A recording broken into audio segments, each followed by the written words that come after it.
మంచి తిమ్మకవి చెబుతున్నాడు, మనం భగవంతుడికి దగ్గర అవ్వాలంటే ఎలా ఉండాలి, ఎలా ఉంటే దూరం అయిపోతాం, ఎలా ఉంటే దగ్గరైపోతాం. ముందు మనం ఎలా ఉంటే దూరం అయిపోతామో చెప్పుకుందాం, తర్వాత దగ్గరయ్యే ప్రయత్నం చేద్దాం. ఒరుల భాగ్యము చూచి ఓర్వచాలని వారు బుధ జనద్వేషంబు పోనువారు, చెలిమిమై తల్లిదండ్రుల బ్రోవని వారు, పరకామినులక ఆశపడెడి వారు, శివ విష్ణు దూషణ చేయుచుండెడి వారు, పలుమరు కొండెముల్ బలుకువారు, భూసుపర్వ క్షేత్రములు మృంగజూచువాడు, భూసుపర్వ క్షేత్రములు మృంగజూచువాడు, ఆడిన మాట కాదనెడువాడు, ప్రొది చేసిన వారితో పోరువాడు, చేరు దుర్గతికి ఇక పరదోరుడగుచు, చేరు దుర్గతికి ఇక పరదోరుడగుచు, భూనుత విలాస పీఠికాపుర నివాస, కుముదహిత కోటి సంకాశ కుక్కుటేశ. ఒరుల భాగ్యము చూచి ఓర్వజాలని వాడు. ముందు మనలో ఉండే ఈ దుర్గుణాన్ని దూరం చేసుకోవాలి. కలియుగంలో ఇన్ని రకాల పాపాలు జారడానికి 6 రకాల శత్రువుల్లో ప్రధాన శత్రువు ఏది అంటే అసూయ. అసూయ అసూయ మనం వాళ్ళకి ఏ అపకారము చేయకపోయినా మనం చూసి అసూయపడతారన్న దానికి మనం ఏం చేయాలి? మనకేదో భగవంతుడి దయ వల్ల అదృష్టం కలిసి వచ్చింది, సంపదలు వచ్చాయి, పోనీ మన పిల్లకి తొందరగా చిన్న వయసులోనే పెళ్ళి అయింది, మనం ప్రయత్నం చేసాం, అమ్మాయి కూడా ఒప్పుకుంది, 25 ఏళ్లలోపే పెళ్ళి అయిపోయింది, అది మన అదృష్టం. పిల్ల సంతోషంగా ఉంది, మనం సంతోషంగా ఉన్నాం. వాళ్ళకి పిల్ల ఉండి పెళ్ళి కాని వాడు ఎవడో మనం చూసి అసూయపడతాడు. ఏమనాలి వీడిని? నీ పిల్లకి సంబంధాలు నువ్వు చూసుకోవచ్చు కదా, నేనేమైనా వద్దన్నానా? లేదు. వాళ్ళ పిల్లకి అయిందనగా అదో రకం, అందుకే చేసేసారు తొందరపడి అంటాడు వ్యాఖ్యానం. ఇక్కడ ఈ మాట మగపెళ్లి వారికి తెలిస్తే ఎంత ప్రమాదం. ఆయన ఏదో తల్లిదండ్రి అనుకున్నారు, చిన్న వయసులో చేసేయడం, మధ్యన 25-30 ఏళ్ళు వచ్చే వరకు ఆగుతున్నారు. ఆగకూడదండి, అది పద్ధతి కాదండి. మరి రజస్వలకు ముందు పెళ్లి చేయడం ఎంత తప్పో 25 ఏళ్ళు దాటాక చేయడం కూడా అంతే తప్పండి. నన్ను మన్నింతురుగాక. జాగ్రత్త పడాలి, జాగ్రత్త పడాలి. ఇది మనం ఈ రోజుల్లో గ్రహించాలండి. ఈ మార్పు మనుషుల్లో వస్తే కలికాలం కృతయుగం అవుతుంది. చదువుల పేరు మీద, ఉద్యోగాల పేరు మీద బాగా వయస్సులు పెరిగిపోతూ ఉంటే, అయ్యా ఒక మాట 10 మందిలో ఉండగా చెబుతున్నాను, నేను తండ్రిని, మీరు వివాహాన్ని ఆపగలరు, మనస్సులో చెలరేగే కోరికల్ని ఆపగలరా? ఆలోచింతురుగాక, ఆలోచింతురుగాక. పెళ్ళి వాయిదా వేయగలమమ్మా, మనస్సులో చెలరేగే కోరికల్ని మీరు ఆపగలరా? అవి ధార్మికంగా తీరాలి. హిందూ వివాహ వ్యవస్థ, సంసారాలన్నీ బాగుండాలి అంటే 25 ఏళ్లలోపు చేసేయాలి. ఇవాళ చేస్తే ఏమనుకుంటారంటే ఎవడో అసూయపడతాడు, నీకు సంపద వస్తే ఎవడో అసూయపడతాడు. మనం ఏం చేస్తాం దీనికి? నీకు మంచి పేరు వస్తే అసూయపడతాడు. ఒక్కో సర్పంచ్ ఉంటాడు, లేదా ఒక మున్సిపల్ కార్పొరేషన్ చైర్మన్ ఉంటాడు, ఆయన కేవలం సేవ చేయాలనే భావమే ఉంటుంది, వేరే ఏం ఉండదు. ఇంకా అసలు రాజకీయాల్లోకి ఆయనకి ఎందుకు వచ్చాడంటే బోల్డ్ డబ్బులు ఉన్నాయి, ఏదో మంచి పేరు తెచ్చుకుందాం అని వచ్చాడు, చేస్తాడు. ఆయన చేస్తే ఆయనకి పేరు వచ్చిందని వేరే పార్టీ వాడు ఎవడో ఆయనకి తోకలెడతాడు. ఇక్కడ ఆయన అందుకోసం చేశాడు, ఇందుకోసం చేశాడు, ఏమనాలి దీన్ని? ఇటువంటి వాడు ఎప్పుడు భగవంతుడికి దగ్గర కాలేడు. ఒరుల భాగ్యము చూచి ఓర్వజాలని వాడు. ఈ అసూయ పోవాలంటే మార్గం కూడా చెబుతా. దుర్గుణం చెబితే సరిపోదు, పోగొట్టే మార్గం చెప్పాలి. రోగాన్ని కనిపెట్టిన వాడు డాక్టర్, కానీ మందు కూడా సరిగ్గా ఇవ్వాలి. రోగం కనిపెట్టడం ముందు విషయం. ముందు డాక్టర్ గొప్పతనం అంటే ఎక్కడ ఉంటుంది? డయాగ్నోసిస్. అసలు అది ఏ రోగమో చెప్పాలి. ఆ రోగం ఏంటో ఆయనకే అర్థం కాకపోతే ఆయనకే రోగం వచ్చిందనమాట. ముందు అది ఏ రోగమో చెప్పాలి, తర్వాత దానికి సరైన మందు వాడాలి. అంచేత కూచుమంచు తెమ్మకవి రోగం ఏమిటంటే అసూయ అన్నాడు, దానికి మందు ఏమిటో నేను చెబుతా. ఒరులంజూచిన ఒకనింజూచిన నీకసూయకు, వేరొండెవ్వడో నిన్ను చూచి కడుం ద్వేషము తోడకుళ్ళును. సాగర ఘోష కావ్యంలో రాశాను అసూయకి విరుగుడైన పద్యం. ఒకనింజూచిన నీకసూయకు, వేరొండెవ్వడో నిన్ను చూచి కడుం ద్వేషము తోడకుళ్ళును. ఇటులీ ఛిద్రములే ముద్రలై ఇక నేనాటికినైన చూడగలవా. ఈ విశ్వమందెల్ల లోక కళంకంబును మాన్పు చిన్మయ కళన్ కైవల్య ధావళ్యమున్. నిన్న మనం తెమ్మకవి పద్యాల్లో చెప్పుకున్నాం. శ్రీకరథ వళంగ శ్రిత జనావన సంగ. తెల్లగా కోటి చందమామల కాంతిలో కుముద హితకోటి సంకాశంతో ప్రకాశించేటువంటి పరమేశ్వరుని యొక్క రంగు ఉందే తెలుపు. ఆ తెల్లదనం గురించి మనం మాట్లాడుకుంటున్నామే. ఆ కైవల్య ధావళ్యం అంటే అర్థం అది. మోక్షం అనేది కేవలం శివుడు ఇస్తాడు. అందుకే ఈశాన్యంలో శివుడు ఉంటాడు. అందుకే మన ఇళ్లలో ఈశాన్యంలో పూజామందిరం పెట్టమన్నారు. ఎందుకంటే అక్కడ శివుడి స్థానం అది. అగ్ని స్థానంలో నువ్వు దేవుడు పూజ పెడితే ఒళ్ళు మడిపోతూ ఉంటుంది ఇక్కడి నుంచి. వాయువు స్థానంలో పూజామందిరం పెడితే దేవుడు నువ్వు కూడా ఎగిరిపోతారు అక్కడి నుంచి గాలి. ఈశాన్యంలో పెట్టమన్నారు పూజామందిరం, ఎందుకంటే ఈశ్వరుడు స్థానం అది. ఈశ్వరుడు ఏమిస్తాడు? మోక్షం ఇస్తాడు. మోక్షం కావాలంటే ఏం చేయాలి? బరువులు బంధాలు తగ్గించుకోవాలి. అందుకే మనకు చూడండి, వాస్తుశాస్త్రంలో ఎంత చక్కని మాట ఉందో, ఈశాన్యంలో బరువులు పెట్టద్దన్నారు. మనం ఏమనుకుంటాం, ఈ మైక్ ఎక్కడ పెట్టద్దు, ఈ సింహాసనం, అది కాదు నాయన, నీ మనస్సులో బరువుల గురించి చెప్పిన మాట అది. అవి పెట్టు, అవి దించుకో, ఇవన్నీ తీసేస్తావు. అక్కడ కొండలు పెట్టకుండా, ధాన్యం బస్తాలు పెట్టకుండా మొత్తం లాగేసి కూర్చుని అక్కడ కూర్చుని లెక్కలు వేసుకుంటాడు. ఈవేళ 1 కోటి వచ్చింది, రేపు ఎన్ని కోట్లు వస్తాయి, ఈ బరువు దించుకోమని చెప్పాడు అక్కడ. ఈ 1 కోటి 10 కోట్లు రాకముందు యమధర్మరాజు వస్తాడు మన ఇంటికి, అది బరువు దించుకో. ఈశాన్యంలో బరువులు పెట్టద్దంటే అర్థం భౌతికమైన బరువులు పెట్టద్దని కాదు. నిజంగా కూడా అక్కడ బీరువా పెట్టామనుకోండి, ఏమవుతుంది? ఎవరో ఒకరు నువ్వు జపం చేసుకుంటే బీరువా తీస్తారు. అక్కడ చూసి లెక్కెడుతూ ఉంటే మన దృష్టి ఆ లెక్క మీద ఉంటుంది. అక్కడ అనవసరంగా ఖర్చు పెట్టేస్తున్నారేమో అనుకుంటాడు వీడు.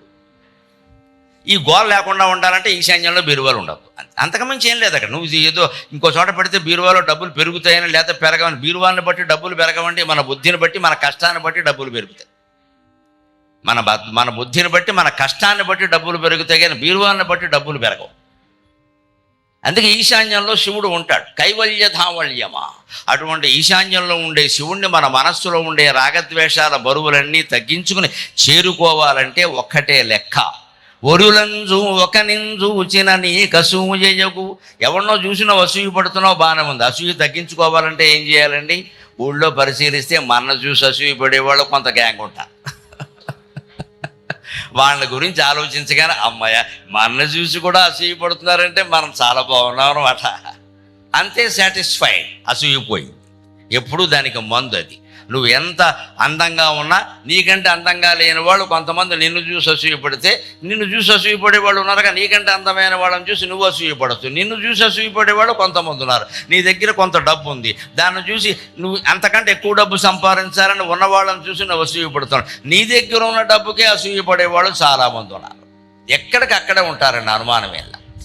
పరాక్రమం విషయంలో అంతే, ధైర్యంలో విషయంలో అంతే, చదువు విషయంలో అంతే, అన్ని విషయాల్లోనూ అంతే.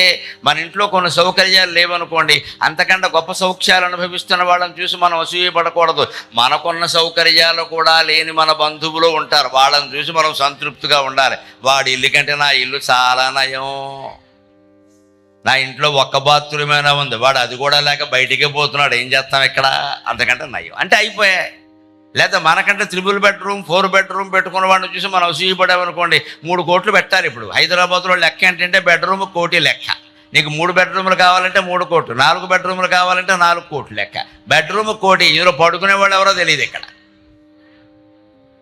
ఇంతంత పెంచుకుంటున్నాం. అందుకని ఎప్పుడు మార్గం ఏమిటాయంటే, నిన్ను చూచి కడుం ద్వేషముతో ఉడకుళ్ళును. మనం చూసి బాధపడేవాళ్ళు కొంతమంది, వాళ్ళని చూసి మనం సంతృప్తిగా ఉండాలి. లేకపోతే ఇక ఛిద్రంబులే ముద్రలై ఇక నేనాటికైనా చూడగలవా ఈ విశ్వమందెల్ల లోక కళంకంబును మాన్పు చిన్మయ కళం కైవల్య ధావళ్యమును. లేకపోతే ఈ అసూయలు ద్వేషాలు ముద్రలై మన మనసులో ముద్రపడిపోతాయి, భావాలన్నీ ముద్రపడతాయి. ఎప్పుడు దేని గురించి మనం ఆలోచిస్తామో అది మనస్సులో ముద్ర అయిపోతుంది. అదే వాసన, అదే వచ్చే జన్మకు కారణం అవుతుంది. అందుకని ఆ వాసనలు తొలగించుకోవాలంటే ఈ వాంఛలు తొలగించుకోవాలి. వాంఛ లేకపోతే వాసన ఉండదు.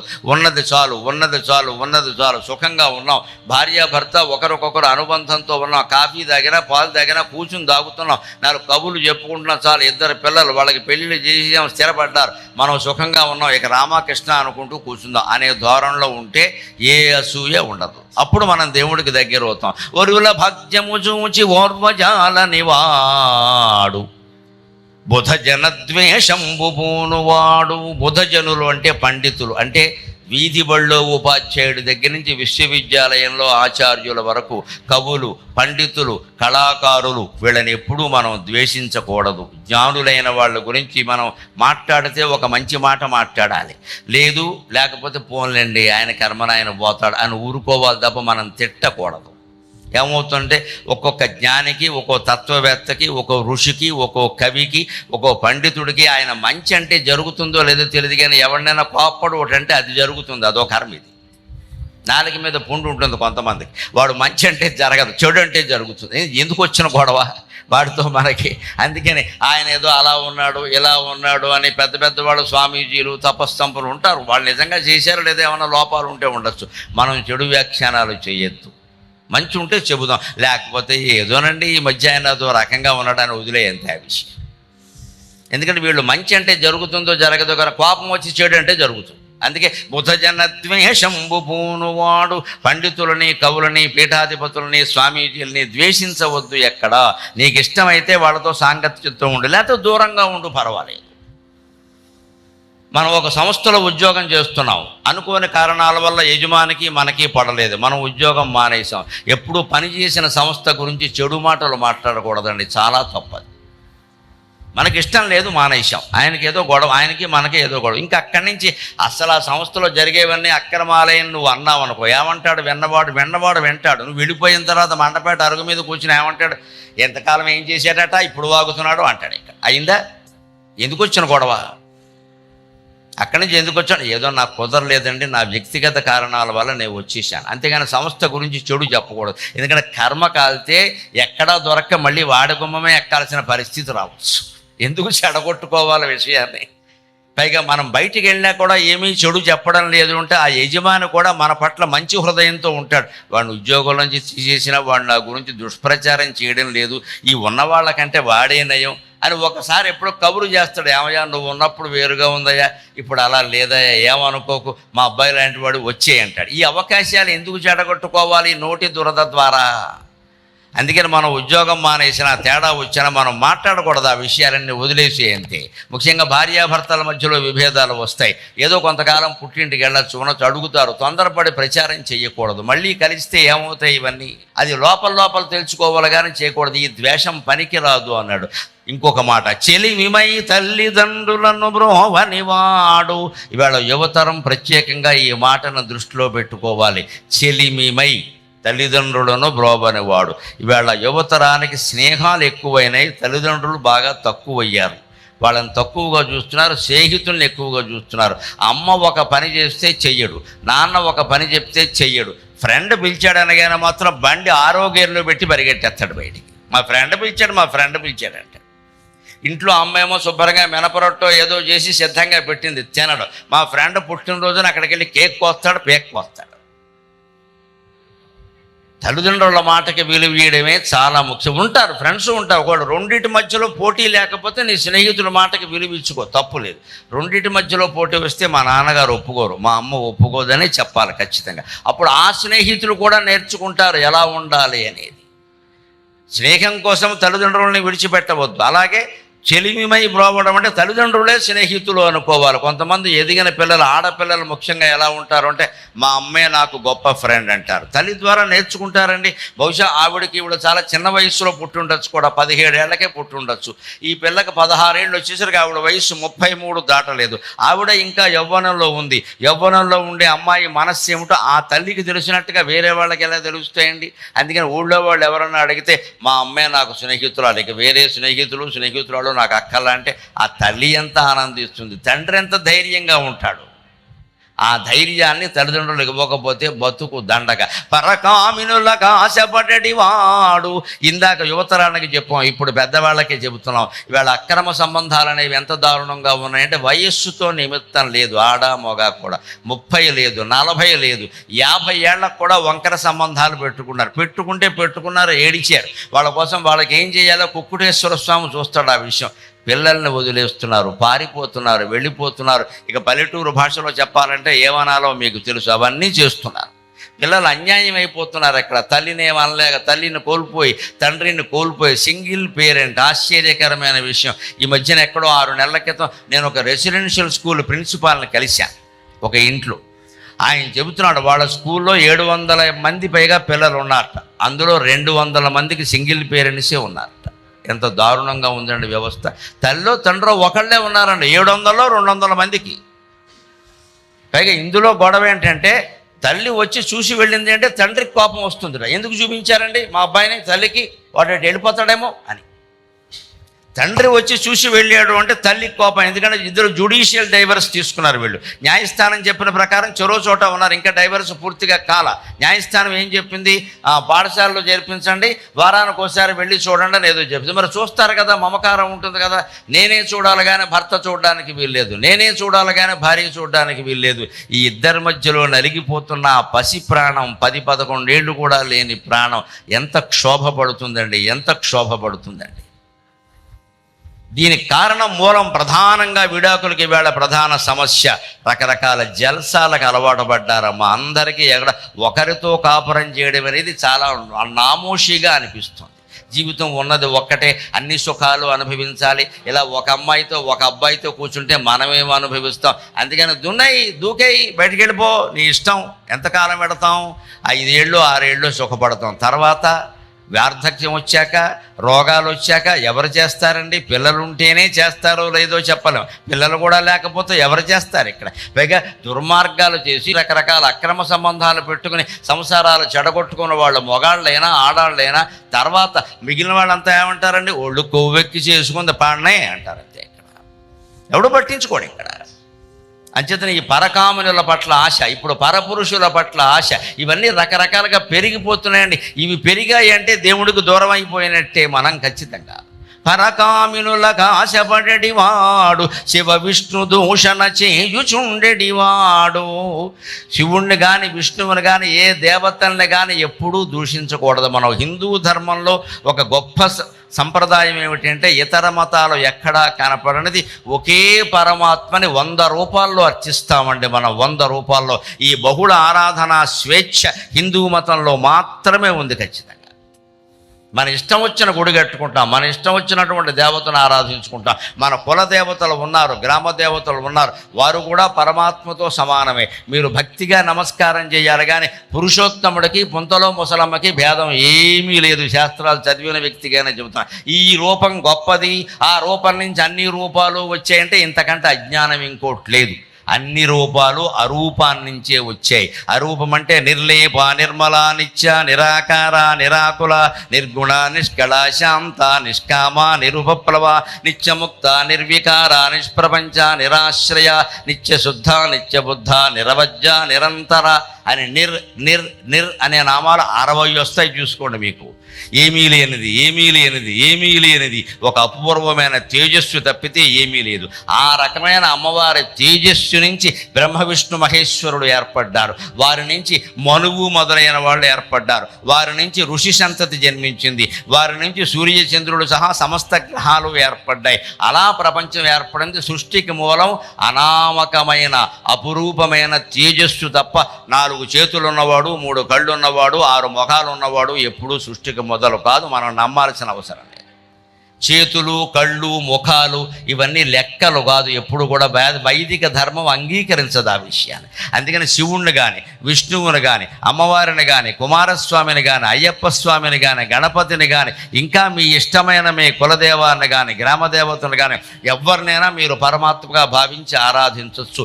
ఇతర దేవతలను ఆరాధించే వాళ్ళని దూషించాల్సిన అవసరం లేదు, దూషించక్కర్లేదు. ఆయనకంటే మా దేవుడు అందరికంటే ఎక్కువ, ఆయన తక్కువ అని మాట్లాడకూడదు ఇక్కడ ఖచ్చితంగా. అటువంటి వాళ్ళని మనం ప్రోత్సహించకూడదు ఖచ్చితంగా. హిందువులు అంటే శివరాత్రి చేసుకోవాలి, మాఘమాసంలో సంక్రాంతి పండుగ చేసుకోవాలి, అది కాలానికి సంబంధించింది. ఏప్రిల్ నెల వచ్చింది అంటే శ్రీరామనవమి చేసుకోవాలి. రేపు శ్రావణ మాసం వచ్చిందంటే మంగళ గౌరీదేవి నోములన్నీ నోచుకోవాలి. భాద్రపదం వచ్చిందంటే వినాయక చవితి, ఆశ్వీజం వచ్చిందంటే దసరా, కార్తీక మాసం వచ్చిందంటే శివుడు, మార్గశిర మాసం వచ్చిందంటే మహావిష్ణువు. ఎక్కడండి మనకి లోటు? అసలు ఖాళీ ఎక్కడుంది? హిందూ మతంలో ఉండే గొప్ప సౌకర్యం ఏంటంటే ఏమున్నా ఏం లేకపోయినా నెలకు 2 సెలవులు ఖాయం. అది ఖాయం ఇక్కడ. ఏవో పండగలు ఉంటాయి, 2 సెలవులు ఉంటాయి. 4 ఆదివారాలు పోనీ 2 సెలవులు ఉండే మతం ఏదైనా ఉంటే హిందూ మతం ఒకటే. ఇది మోస్ట్ అడ్వాంటేజెస్ రిలీజియన్. సెలవులు ఉంటాయి శుభ్రంగా. పైగా ప్రతిదానికి భోగి ఉంటుంది. మనకి భోగి అంటే సంక్రాంతికి ముందు కాదు, శ్రీరామనవమికి ముందు కూడా భోగి ఉంటుంది, వినాయక చవితికి ముందు కూడా భోగి ఉంటుంది. భోగి అంటే ప్రిపరేషన్ డే.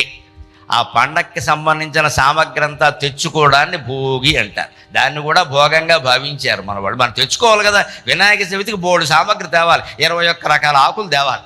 సెలవు నిజానికి వినాయక చవితి నాడు కాదు, ముందు రోజు కూడా ఇవ్వాలి. లేకపోతే ఎలా వస్తాయి ఇవన్నీ? ఏర్పాటు చేసుకోవాలి కదా.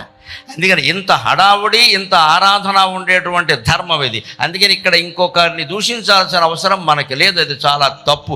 అంతకంటే కూడా గొప్ప తప్పు ఏమిటంటే పలుమరు కొండెముల్ బలుకువాడు. ఎవరిని గురించి మనం చాడీలు చెప్పకూడదు. చాడీలు అంటే మనం ఊహించేటువంటి నేరాలు, చాడీ అంటారు దాన్ని. కబురు కాదు, కబుర్లు వేరు. నిజంగా ఆ మనిషి తప్పు చేస్తే దాని గురించి మనం మాట్లాడుకోవడం, జాగ్రత్త పడడం వేరు. కొంతమందికి ఎలా ఉంటుందంటే కార్యాలయంలో ఒకటికి కాస్త యజమాని ప్రాధాన్యం ఇస్తాడు ఎవరికో, రెండో వాడికి అది నచ్చదు. వాడు లేనప్పుడు వీడి వెళ్ళి వాడి చెవులు కొరికేస్తాడు. ఇక్కడ దీన్నే కొండాలంటారు, చాడీలంటారు. రకరకాల సంస్థల్లో కూడా జరుగుతూ ఉంటాయి. వాడు ఏమీ మింగకపోయినా సరే, సేవ చేస్తున్నా సరే, మొన్న అన్నదానం చేసినప్పుడు వాడు ఏం చేశాడో నీకేం తెలుసు అని చేసేయడానికి చెప్తాడు. ఇక్కడ ఈయన మనసులో ఓ పురుగు ప్రవేశించింది. ఇక్కడ పాపం ఆయన ఏం చేయలేదు నిజానికి. ఎందుకు చేస్తున్నాడు ఈ పని అంటే వాడికి ప్రాధాన్యం దక్కడం ఈయనకి ఇష్టం లేదు. ఇది మీరు దైవారాధన ఏమిటండి నా తలకాయ? దేవుణ్ణి ఆరాధించామంటే మనుషుల్ని ద్వేషించి దేవుణ్ణి ఆరాధిస్తే దానివల్ల ప్రయోజనం ఉందండి. ఈ కనబడే మనుషులందరిలోనూ కనబడని దైవాన్ని చూడడమే హిందుత్వం. అదే హిందుత్వం. ఏ తప్పు చేయకుండా ఏ ఒక్క మనిషిని నువ్వు ద్వేషించినా దేవుణ్ణి ద్వేషించినట్టే లెక్క. ఒకవేళ తప్పు చేసినా ఎంతవరకు మాట్లాడాలో అంతవరకే. ఇది తప్పు. ఆ వ్యక్తి తప్పు కాదండి, ఆ చేసింది తప్పు. మనం మంచి వాళ్ళని ప్రేమించొద్దండి, మంచితనాన్ని ప్రేమిద్దాం. చెడ్డవాళ్ళని ద్వేషించద్దండి, చెడ్డతనాన్ని ద్వేషిద్దాం. అంతే. మనం ఇక్కడ వ్యక్తుల్ని మనం ఏమనొద్దు. చెడ్డతనం అది చెడ్డ పని కాబట్టి ఆ పనిని అంటున్నాం మనం, ఆ వ్యక్తిని అంటం లేదు. ఆ వ్యక్తి మళ్ళీ మంచి పని చేస్తే పొగుడుతాం, దానికేముంది ఇబ్బంది? అంటే మనం ప్రేమించాల్సింది మంచి మనుషులను కాదు, మంచితనాన్ని. ఆ మంచితనం ఉన్నంత వరకే. అలాగే చెడ్డతనమేనా అంతే. చెడ్డతనాన్నే మనం ద్వేషించాలి. కానీ ఈ 2 చెడ్డ పనులు చేయగానే ఈయన చెడ్డవాడని తీర్మానం చేసేస్తే అలాగా వాడు మళ్ళీ మంచి పనులు చేయొచ్చు కదా, చేయనివ్వాలి కదా మనం. అంటే అవకాశం ఇవ్వాలి. ఎవరి మీద మనం ఈ నేరాలు చెప్పద్దు. దీని గురించి అని చర్చ కూడా అనవసరమైన విషయం. ఇంకొక మాట, భూసుపర్వక్షేత్రములు మృంగజూచువాడు.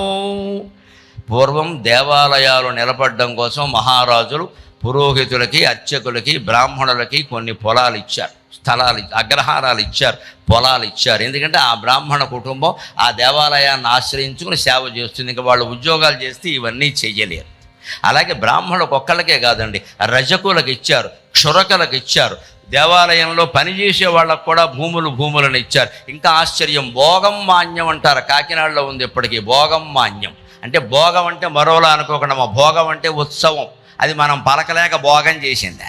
భోగం అంటే ఉత్సవం. అంటే దేవాలయంలో ఉత్సవాలు జరిగినప్పుడు స్త్రీలు నాట్యం చేస్తారు. వాళ్ళ నాట్యమే వాళ్ళ పని, ఇంక వాళ్ళకి వేరే పని ఉంటుంది. వాళ్ళు బతకాలి కదా, వాళ్ళకి 15 ఎకరాలు 20 ఎకరాలు ఇచ్చారు. దాన్ని భోగం మాన్యం అన్నారు. వాళ్ళలో తర్వాత ఎవరో కొంతమంది తప్పటడుగులు వేయడం వల్ల ఆ భోగం అనే శబ్దం అపశబ్దమైంది. కానీ లేకపోతే ఆ కులాన్ని కానీ ఆ వృత్తిని కానీ ద్వేషించాల్సిన అవసరం లేదండి. వాళ్ళు పవిత్రంగా దేవాలయాల్లో నాట్యం చేశారు. ఎలా ద్వేషిస్తాం మనం? అంచేత బ్రాహ్మణ మాన్యాలు, రజక మాన్యాలు, క్షురక మాన్యాలు, భోగం మాన్యాలు ఎవరికి ఏవి ఇచ్చినా సరే వాటిని అపహరిస్తున్నాడంటే వాడిని దేవుడు క్షమించడు ఖచ్చితంగా. దేవాలయం భూములు మనం తీసుకుని సాగు చేస్తున్నాము అంటే ఎంత శిస్తు కట్టాలో అంతా కట్టాలి. ఇంకా మనుషులు కట్టేదానికంటే దేవుడికి ఎక్కువ కట్టాలి, డబ్బు అవసరమైతే. ఎందుకని ఉత్సవాలు జరుగుతాయి, ఇటువంటి కార్యక్రమాలు పెట్టిస్తారు. కొన్ని వేల మంది తమ ప్రవర్తనని సరిచేసుకోవడానికి ఒక్క ప్రవచనం ఉపయోగపడుతుందంటే ఈ ప్రవచనానికి సంబంధించిన ఖర్చు, ఏర్పాట్లు మొత్తం అన్నీ కొందరు భరిస్తున్నారు అంటే వాళ్ళకి మనం సాయం చేయాలా వద్దా, వాళ్ళకి మనం తోడుపడాలా వద్దా? అందుకే నేను చెబుతాను ఒకవాడు, నాకు మీరు ఏమన్నా ఇవ్వదలుచుకుంటే రామగుండం ధర్మాలయంలో వేసేయండి, నాకు ఇవ్వకండి అమ్మా. దేవాలయం బాగుండాలి, దేవాలయం బాగుండాలి. నాకు కార్యకర్తలు ఇస్తారు, నాకేమి ఇబ్బంది లేదు, నాకేమి లోటు లేదు. ఇక్కడ నాకు ఇద్దామని ప్రయత్నం చేయకండి. నాకు మీరు ఏమి ఇద్దామని తెలుసుకుని ఆ గుడిలో వేసేయండి, ఆ గుడి అభివృద్ధి చెందాలి. ఇలాంటి కార్యక్రమాలు ఇంకా జరగాలి. చాగంటి వారిని పిలవాలి, సామవేదం షణ్ముఖ శర్మ గారిని పిలవాలి, మా మల్లాప్రగడ శ్రీమన్నారాయణ గారిని పిలవాలి, ప్రవచన చక్రవర్తులందరినీ పిలవాలి. లోకం బాగుండాలి ఖచ్చితంగా అంటే దేవాలయం బాగుండాలి.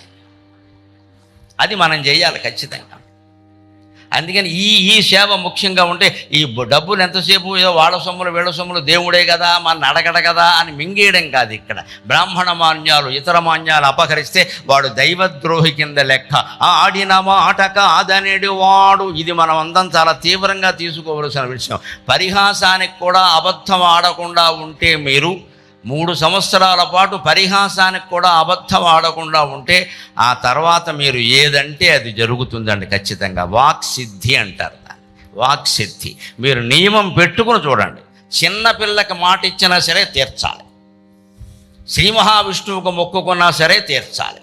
శ్రీ మహావిష్ణువుకు మొక్కిన మొక్కు ఎంత ముఖ్యమో ఇంట్లో చిన్నపిల్లకి ఇచ్చిన మాట కూడా అంతే ముఖ్యం. ఆ పిల్ల మనని నమ్ముతుంది.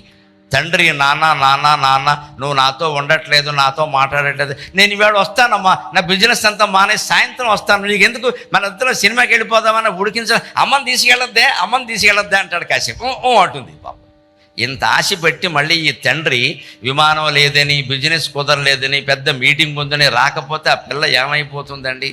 మా నాన్న మాట తప్పాడు. రేపు ఖచ్చితంగా 20 ఏళ్ళు వచ్చాక ఆ పిల్ల మాట తప్పుతుందమ్మా.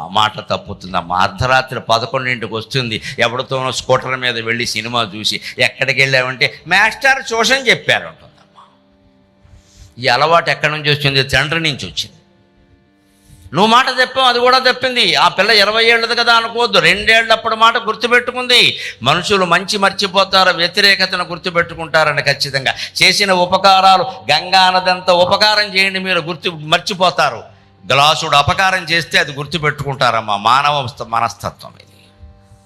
మనల్ని 100 మంది పొగిడినా దాన్ని మర్చిపోతాం. ఎవరైనా ఒక్క మాట విమర్శిస్తే జీవితాంతం నన్ను అంటారా ఊగిపోతాడు. ఇక్కడ ఎంతోమంది పొగిడారు కదా, ఒకడంటే ఏమైంది? ఇక్కడ ఇంత సముద్రంలో ఒకడు కాకిరెట్టేస్తే నీకు నష్టం వచ్చిందా? దాని గురించి గుంజుకుంటాడు. ఇక్కడ మానవ ప్రవృత్తి. అందుకే మనం జాగ్రత్తగా ఉండాలి. ఆడిన మాట తప్పద్దు ఖచ్చితంగా. ప్రోధి చేసిన వారితో పోరువాడు. మనల్ని పెంచి పోషించిన వాళ్ళు కేవలం తల్లిదండ్రులే కాదు, తల్లో తండ్రో ఒకరే ఉంటే పినతండ్రో మేనమామో ఎవరో చేరదీస్తారు, బంధువులు చేరదీస్తారు. ఒక్కోసారి తల్లిదండ్రులు పట్టించుకున్న వాళ్ళ బంధువులు మిత్రులు పట్టించుకుంటారు. మన అభివృద్ధికి కారణమైన వాళ్ళతో ఎప్పుడూ తగాదా పెట్టుకోకూడదు. వాడు తప్పు చేసినా సరే మనం విమర్శించద్దు. ఏమయ్యా మీ బంధువుట మీ బాబాయిట ఈ తప్పు చేసేట అంటే, నాకు తెలియదు సార్, మా బాబాయ్ నాకు అన్నం పెట్టాడు, నాకు ఉద్యోగం ఇప్పించాడు, ఏమైనా ఉంటే మీరు ఆయన మాట్లాడుకోండి అని చెప్పాలి. కానీ మనకు అన్నం పెట్టి ఉద్యోగం ఇప్పించిన పినతండ్రి మీద మనం దుష్ప్రచారం ఎలా చేస్తామండి? ఆయన చెడ్డవాడు అయినా సరే చేయొద్దు. ఆయన అయితే ఆయన కర్మ ఆయన అనుభవిస్తాడు. మనం చేయాల్సిన పని, మనకు ఆయన ఉపకారం చేశాడు కదా. వ్యక్తిగతమైన ఉపకారం వ్యక్తిగతంగా తీర్చుకోవాలి. అవసరమైతే ఆయన అంత చెడ్డవాడని నీకు అనిపిస్తే ఆయన ఎన్నికల్లో నిలబడితే ఓటేయకు, అది వేరే విషయం. అది రాజ్యానికి సంబంధించిన విషయం, దేశానికి సంబంధించిన విషయం. దుర్మార్గుడికి ఓటేయమని ఎవరూ చెప్పరు ఇక్కడ. కానీ వ్యక్తిగతంగా మనం రుణపడి ఉన్నాం, ఆ రుణం తీర్చుకోవలసిందే ఖచ్చితంగా. నాకు చెప్పొద్దండి, నాకు తెలియదు, నాకు ఆయన అన్నం పెట్టాడు అంతే. అలాగ ఉంటే అలాగ ఉండనవాడు ఎలా అవుతాడు? చేరు దుర్గతిని ఇక పరదూరుడగుచు భూనుత విలాస పీఠికాపుర నివాస కుముదహిత కోటి సంకాశ కుకుటేశ.